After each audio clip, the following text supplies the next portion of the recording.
Hey everyone and welcome back to the channel.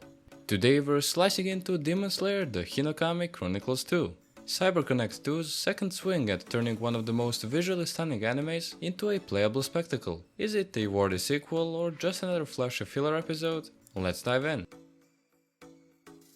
And just as always, we're starting off with the pros and cons.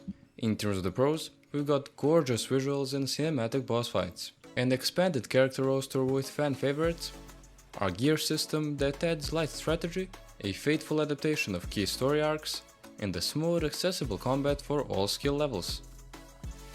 And what are the cons then? Well, the exploration and side quests can feel like filler. Recap mode is too shallow for newcomers. There are a bunch of reused assets from the first game, and CPU opponents can be annoyingly perfect at dodging. Alright, now that that's out of the way, let's take a look at the game in a little bit more detail. Starting off with gameplay. This is where the game really flexes its muscles.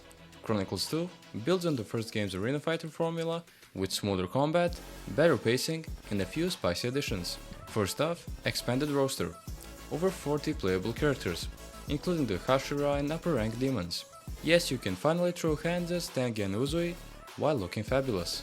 The gear system. You can equip boosts like post-combo power-ups or defense buffs after taking damage.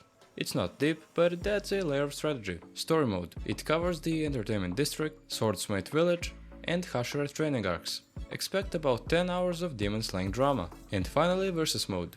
Offline and online battles are still the main draw.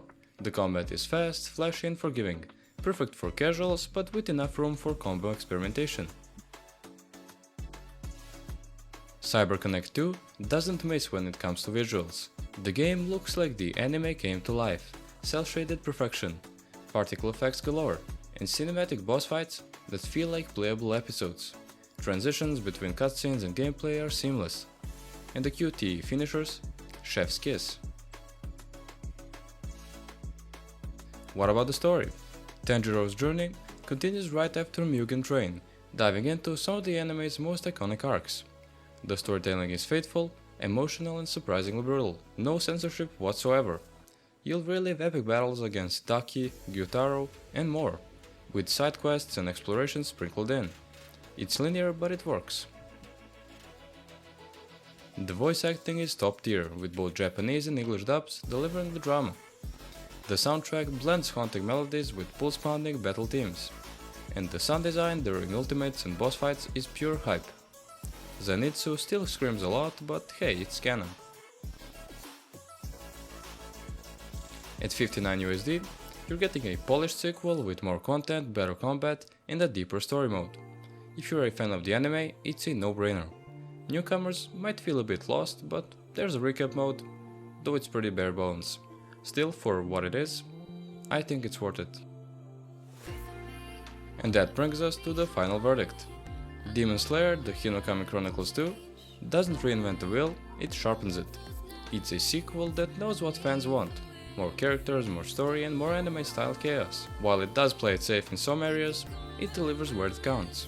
All things considered, we're giving it a rating of 84 out of 100. And that about does it for today's review. If you enjoyed it, hit that like button like it's a demon's neck, and subscribe for more deep dives just like this. Drop a comment who's your favorite Hashira and which arc hit you the hardest. Until next time, keep your blades sharp and your combos sharper. Peace.